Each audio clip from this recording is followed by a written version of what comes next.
ગીતા, ગંગા, ગાય, ગાયત્રી આ બધા આપણા સનાતન ધર્મના સ્તંભ છે. ગીતાનું જ્ઞાન અને એના દ્વારા બુદ્ધિનો દીવો પ્રકાશે, માણસ પ્રબુદ્ધ બને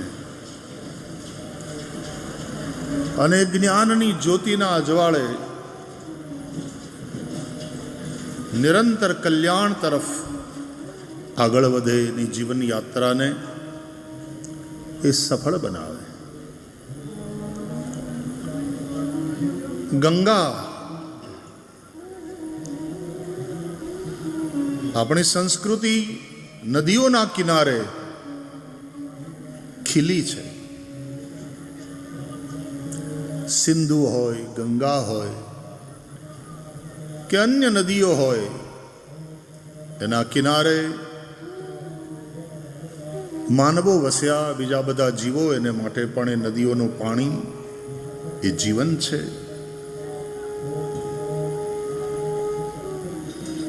ગંગા એવું જ્યારે બોલીએ ત્યારે ગંગાના માધ્યમથી બધી જ નદીઓની આપણે વાત કરીએ છીએ, કારણ કે નદીઓમાં ગંગા શ્રેષ્ઠ છે. નિમ્નગાનામ યથા ગંગા. ગંગાને પણ લોકમાતા કહેવામાં આવી છે. નદીઓનું જળ અને નિર્મલ હોય, એ પર્યાપ્ત માત્રામાં હોય તો એ નદીઓ આપણા ખેતરને સિંચે. ચોમાસા સિવાયના સમયમાં પણ ધન ધાન્યથી આ ધરતી ભરપૂર રહે. પીવાનું પાણી, શુદ્ધ પાણી મળી રહે તો નિરામય જીવન માણસ જીવી શકે. આપ સૌ જાણો છો કે મોટા ભાગના રોગ પ્રદૂષિત જળને કારણે થાય. એટલે નદીઓ એમાં નિર્મળ વારી વહેતું હોય અને પર્યાપ્ત માત્રામાં વહેતું હોય, અવિરલ ગતિથી વહેતું હોય તો ઘણું ખરું નદી પોતે જ પોતાની જાતને નિર્મળ બનાવી લે છે. બહુ નદીઓને બાંધીશું, એના પ્રવાહને આપણે અવરોધીશું તો જળની નિર્મળતા ક્યાંક ને ક્યાંક બાધિત થવાની. અને એને બદલે નદીઓના કિનારે રહેલા વસેલા ગામ અને શહેરો પોતાનું ગંદુ પાણી જ્યારે નદીઓમાં વહાવે તો નદીઓનું પ્રદૂષણ વધવાનું અને એને કારણે રોગોની સંખ્યા પણ વધવાની, રોગોનું પ્રમાણ વધવાનું, લોકોનું આરોગ્ય જોખમાશે. ત્રીજું, ગંગા. गाय. गाय से मतलब है संपूर्ण हमारी कृषि व्यवस्था, क्योंकि हमारी जो व्यवस्था है वो कृषि आधारित है. आज भी भारत कृषि प्रधान राष्ट्र माना जाता है. और जब हम कृषि की बात करते हैं तो गाय और गोवंश की बात करते हैं, क्योंकि बिना गाय और बिना गोवंश के कृषि संभव नहीं है. और यदि संभव है तो केमिकल फर्टिलाइजर्स અને આધુનિક જંતુનાશકો એક પ્રકારનું ઝેર છે. એ ધરતીને પણ વિષયુક્ત કરે છે અને ધરતીમાં જે વવાયેલું હોય એ પેદા થતું અનાજ કે શાકભાજી કે ફળો કંઈ પણ એ બધું જ વિષયુક્ત બને અને એને કારણે પણ માણસનું આરોગ્ય જોખમાય. જે થઈ રહ્યું છે આપણે બધા જોઈ રહ્યા છીએ, આપણે સાક્ષી છીએ. તો કૃષિ ગાય અને ગોવંશ આધારિત, અને એટલા માટે ગાય એને આપણે વિશ્વની માતા કહી. ગાયથી મળતા બધા જ દ્રવ્યો, માત્ર દૂધ નહીં, ગૌમૂત્ર હોય, ગોમય હોય, બધા જ દ્રવ્યો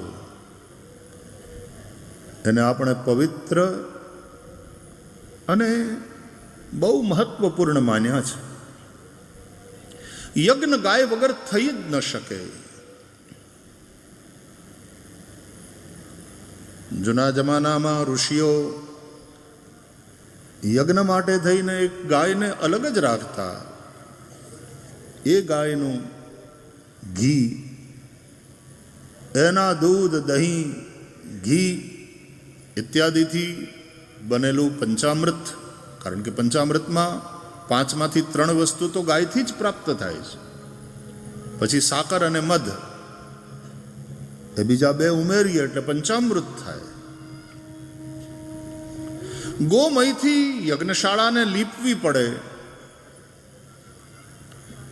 ગોમૂત્ર, ગોમય, ગોદુગ્ધ, ગોદધી, ગોઘૃત, એના વિના યજ્ઞ ન થઈ શકે. તો અર્થવ્યવસ્થાની પણ આધારશિલા છે ગાય. એટલા માટે ગાય અત્યંત મહત્વપૂર્ણ છે. ચોથું, ગાયત્રી. સંપૂર્ણ વૈદિક વાંગ્મયનો જો કોઈ સાર હોય તો એ ગાયત્રી મંત્ર છે. ગાયત્રીની ઉપાસના દ્વારા ઋષિઓની મેધાશક્તિ ખીલી છે. નિરંતર ગાયત્રીની ઉપાસના.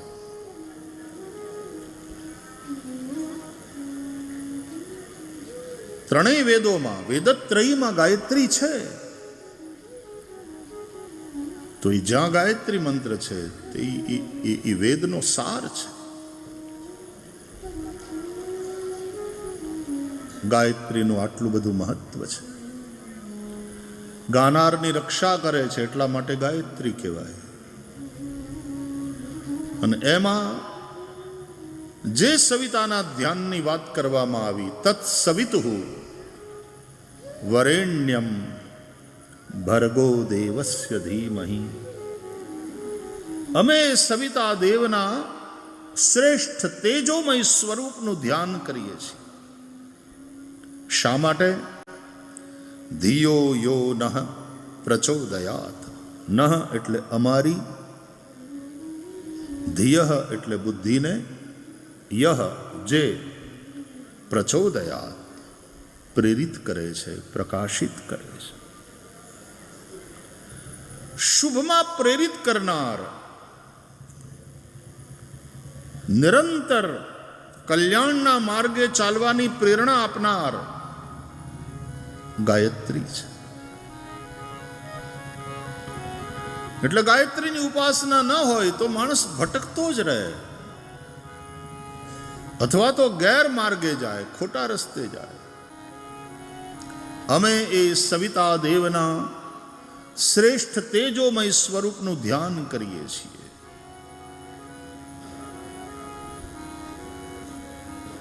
સવિતાનો સામાન્ય અર્થ સૂર્ય એવો થાય છે, પણ ગાયત્રી મંત્રમાં જે સવિતાના ધ્યાનની વાત કરી છે વેદોએ, એ સવિતા એટલે માત્ર આકાશમાં દેખાતા આ સૂર્યનારાયણ નહીં, એ પ્રત્યક્ષ દેવ છે, એ આદિદેવ છે. પણ ગાયત્રીમાં જે સવિતાની વાત છે એ સકલ સૃષ્ટિનો જે પ્રસવિતા છે, અનંતાનંત બ્રહ્માંડનો જે પ્રસવિતા છે, જન્મ આપનારો. ઉપનિષદો કહે છે, યતો વા ઇમાની ભૂતાની જાયંતે યેન જાતાની જીવંતી યત પ્રયંતી અભિસંવિશંતી તદ વિજિજ્ઞાસસ્વ તદ બ્રહ્મેતિ. ગાયત્રી મંત્રમાં જે સવિતાની વાત છે, પરબ્રહ્મ પરમાત્માની વાત છે, જેનાથી અનંતાનંત બ્રહ્માંડો પ્રગટ થાય છે. અનંતાનંત બ્રહ્માંડોને જે પોતાની અંદર ધારણ કરે છે અને અનંતાનંત બ્રહ્માંડોને એક સમયે જે પોતાની અંદર પાછા સમેટી લે છે, એ પરબ્રહ્મ પરમાત્માનું અમે ધ્યાન કરીએ છીએ. આ ગાયત્રી આમ જો તો યુનિવર્સલ મંત્ર છે. આ લોકોને અત્યારે તો ધાર્મિક સંકીર્ણતા કરતા ધાર્મિક કટ્ટરતા વધારે ખતરનાક છે અને વિશ્વ આખાને હેરાન કરી રહી છે આ ધાર્મિક કટ્ટરતા. मेरी व्यासपीठ कहती रहती है कि धर्म का संबंध कट्टरता से नहीं है, धर्म का संबंध करुणा से है. ધર્મ અને કટ્ટરતા ખતરનાક સંયોજન છે. વિશ્વ માટે સમસ્યા ઊભી કરે એવું સંયોજન છે. ધર્મનો સંબંધ કરુણા, દયા સાથે. દયા ધર્મ કા મૂલ है, पाप मूल अभिमान. तुलसी दया न छाड़िए जब लग घट में प्राण. दया करुणा. પ્રલયંકર દેવ કહીએ છીએ, પણ શિવજીની સ્તુતિ કરીએ ત્યારે કર્પૂર ગૌરમ કરુણાવતારમ કહીએ છીએ. શિવ કરુણાવતાર છે. જ્યાં કરુણા છે ત્યાં જ શિવ કલ્યાણ છે. કરુણા વિના કલ્યાણ નથી. ભજનો પણ આપણે ગુજરાતમાં એવા ગાઈએ છીએ, હે કરુણાના કરનારા, તારી કરુણાનો કોઈ પાર નથી. હે સંકટના હરનારા, તારી કરુણાનો કોઈ પાર નથી. મેં પાપ કર્યા છે એવા, હું ભૂલ્યો કરવી સેવા. મારી ભૂલો ના ભૂલનારા, તારી કરુણાનો કોઈ પાર નથી. હે કરુણાના કરનારા, તારી કરુણાનો કોઈ પાર નથી. ભગવાનને આપણે કરુણા સિંધુ કહીએ છીએ. કૃપા સિંધુ, કરુણા સિંધુ. ભગવાનનો સંબંધ જો કરુણા સાથે હોય, ધર્મનો સંબંધ જો કરુણા સાથે હોય, તો કટ્ટરતા તો કઠોરતા લાવે છે. જ્યાં પણ કટ્ટરતા છે ત્યાં કઠોરતા છે. એટલા માટે હું તો કયા કરું કે કટ્ટર હિન્દુ આ શબ્દ સાથે હું સહમત નથી. કારણ કે આપણા ધર્મને એ અનુકૂળ જ નથી. वो हिंदू धर्म की पहचान ही नहीं है. એને બદલે એમ કહો હું ચુસ્ત હિન્દુ છું, ચુસ્ત હિન્દુ છું. બાકી તો કટ્ટરતા સાથે જેનો સંબંધ છે એ આતંકવાદ અને નિર્દોષોની હિંસા કરનારા, બોમ્બ ધડાકા કરનારા અને વિસ્ફોટ કરનારા લોકો છે. હિન્દુ ધર્મનો સંબંધ આતંકવાદ સાથે નથી, અધ્યાત્મની સાથે. આતંક નહીં, અધ્યાત્મ. અને જ્યારે અધ્યાત્મની સાથે સંબંધ હોય ત્યારે વિશ્વ બંધુત્વની વાત હોય. ઉદાર ચરિતાનાંત વસુધૈવ કુટુંબકમ. આ હિન્દુ ધર્મની સોચ છે, આ હિન્દુ ધર્મની વિભાવના છે. એ સંપૂર્ણ વિશ્વને એક પરિવાર માને છે. પશ્ચિમના ભૌતિકવાદની વિચારધારાએ સંપૂર્ણ વિશ્વને એક બજાર માન્યું છે, માર્કેટ, વર્લ્ડ માર્કેટ. અને બજારમાં માણસ જે પણ જાય, વેચવા વાળો કે ખરીદવા વાળો, એ સ્વાર્થને લઈને જાય છે. સાચી વાત કે નહીં? વેપાર એટલે વધારે લઈને ઓછું આપવું, એનું નામ વેપાર. આપ સંમત હોતે હો કે નહીં? વધારે લઈને ઓછું આપે એનું નામ વેપારી. ₹1.25 લે ગ્રાહકની પાસેથી ને ₹1 વસ્તુ આપે એનું નામ વેપારી. તો જ ચારાના કમાય ને વાલા. વેપારી છે, એને નફો કરવાનો છે, એને કમાવાનું છે. 25 પૈસા એ ત્યારે કમાય જ્યારે ₹1.25 લઈ અને તમને ₹1 વસ્તુ આપે. અને એટલા માટે વિશ્વ વ્યાપાર, વર્લ્ડ ટ્રેડ આ સ્વાર્થ ઉપર જ ચાલે છે. વધારે લઈને ઓછું આપવું. અને જે ખરીદી કરવા જાય છે એ પણ પોતાનો સ્વાર્થ જુએ છે કે મને જેટલા ઓછામાં પડે એટલા ઓછામાં, એટલે ભાવતાલ કરે, बार्गेनिंग करे. तो खरीदने वाला भी अपना स्वार्थ देखता है, बेचने वाला भी अपना स्वार्थ देखता है, क्योंकि वो बाजार है. તો પશ્ચિમના ભૌતિકવાદે વિશ્વ આખાને એક બજારના રૂપમાં, અને અત્યારનું જે જીઓપોલિટિકલ જે કંઈ વાતાવરણ વિશ્વ આખામાં છે, દુનિયાના બધા જ દેશોની સરકારો વેપારી થઈ ગઈ છે. સંપૂર્ણ રાજનીતિ વેપાર ઉપર આધારિત છે. એક નેતા એમ કે અમે આટલો ટેરિફ નાખશું, આના ઉપર 150%, આના ઉપર અમે 500% લઈશું, વગેરે વગેરે. पूरी राजनीति बाजार पर आधारित है. पूरी राजनीति किस देश के पास कौन से मिनरल्स है, कौन से ऑयल है, कौन से नेचुरल रिसोर्सेज है, उसको एक्सप्लॉइट हम कर सकते हैं, उसके आधार पर राजनीति करते हैं लोग. तो शोषण करवानुं, प्रकृतिना पण બધા જ રિસોર્સિસ છે એનું શોષણ કેવી રીતે કરવું, પૈસા કેવી રીતે બનાવવા, ઇકોનોમિક ડેવલપમેન્ટ, આર્થિક વિકાસ અમારો કેમ થાય, એના ઉપર જ ધ્યાન છે.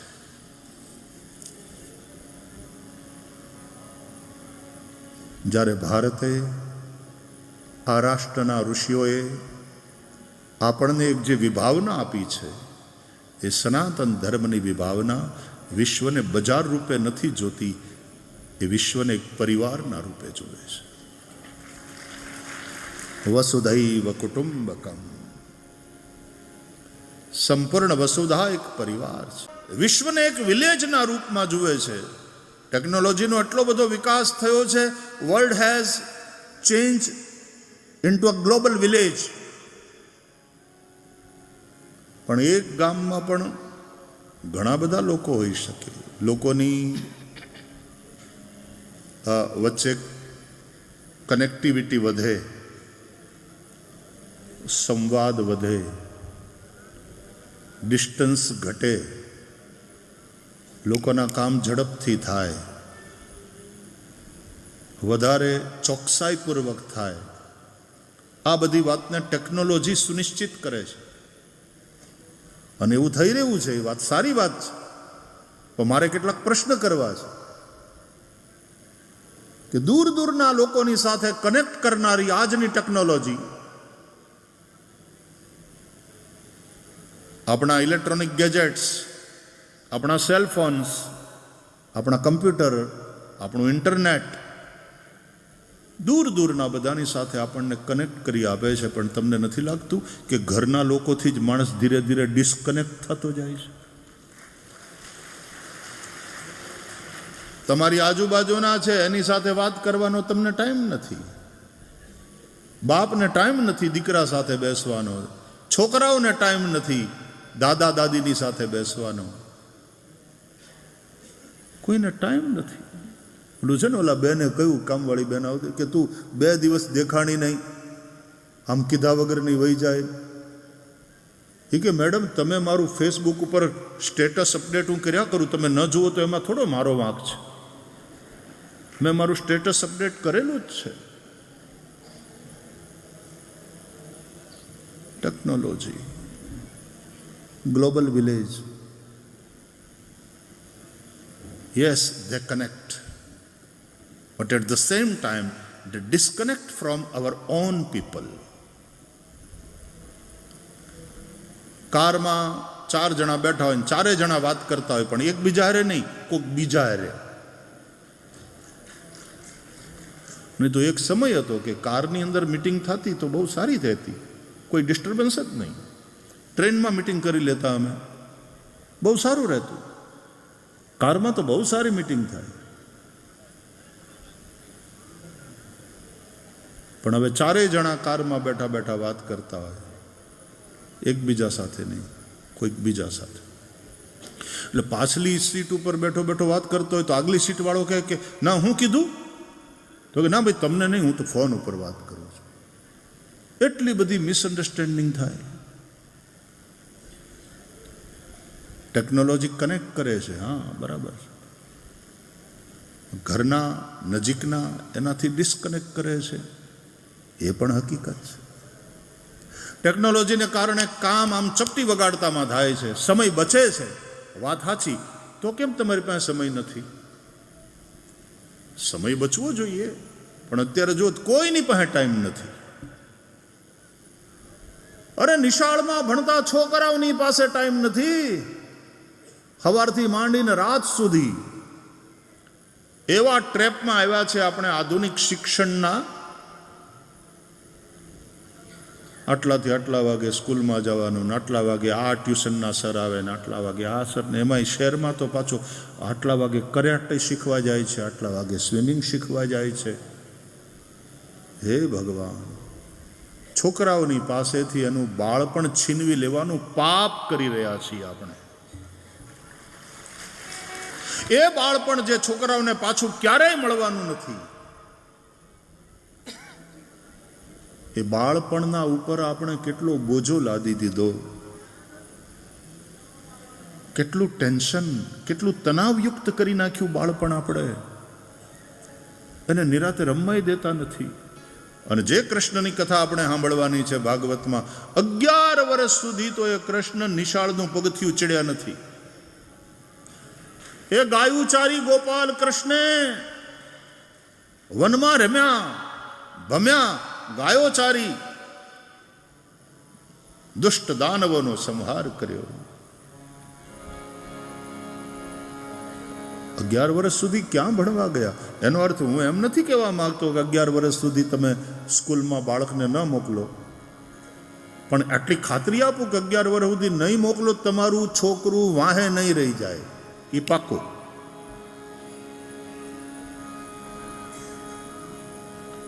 અગિયાર વર્ષ સુધી સ્કૂલ ઉપર નહોતા ગયા એ કૃષ્ણ, ભણવા નહોતા બેઠા એ કૃષ્ણ, ક્યાં વાહે રહી ગયા, ક્યાં પાછળ રહી ગયા? એ આ જગતગુરુ છે,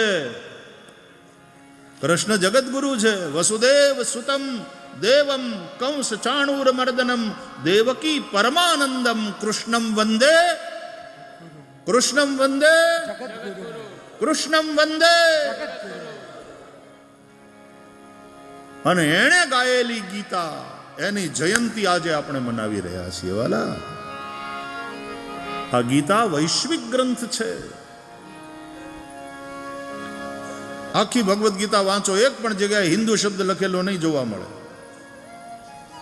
વિશ્વ આખાની માનવતાને ઉદ્દેશીને ભગવાને કહ્યું છે.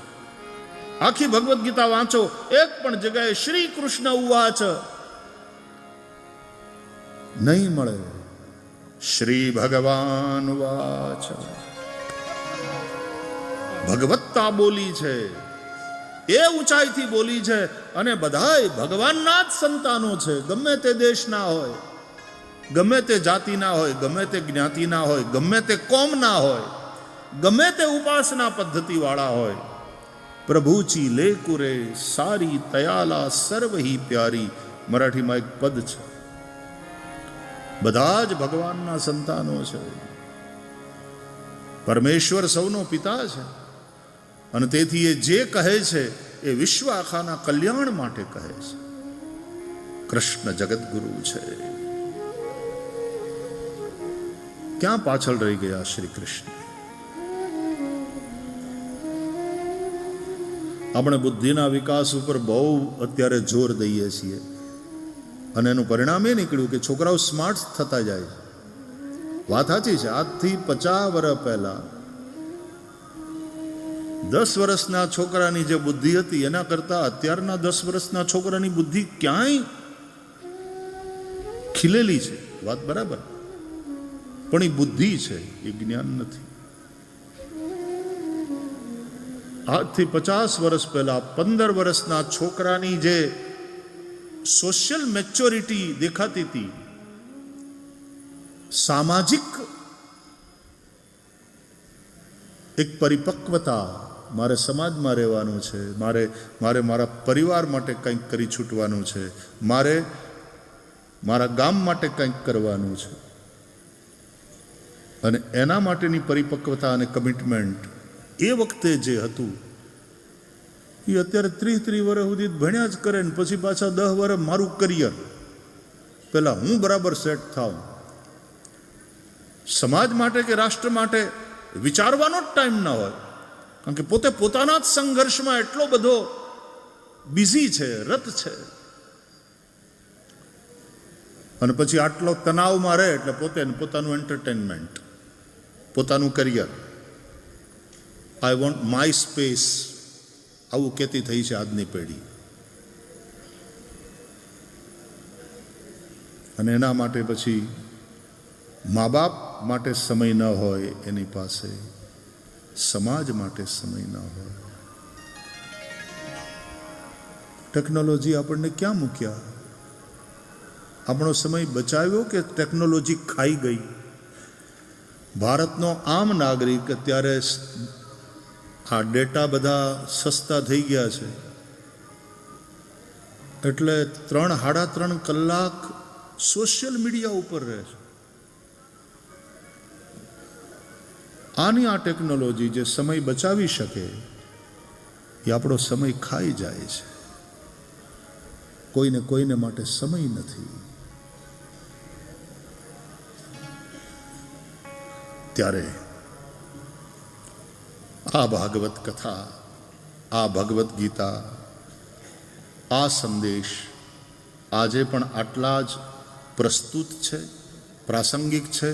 અને એમ કહેવામાં જરાય મને સંકોચ નથી થતો કે પહેલા કરતાં પણ અત્યારે આની જરૂર વધી છે. કથાની, ગીતાની, ભાગવતની. અને એ વાતનો આનંદ છે કે આવા આ યુગની અંદર પણ ભારતની અંદર જ્યારે આવા આયોજનો થાય ત્યારે હજારોની સંખ્યામાં લોકો સમય કાઢીને બેસે છે, ધ્યાનથી સાંભળે છે.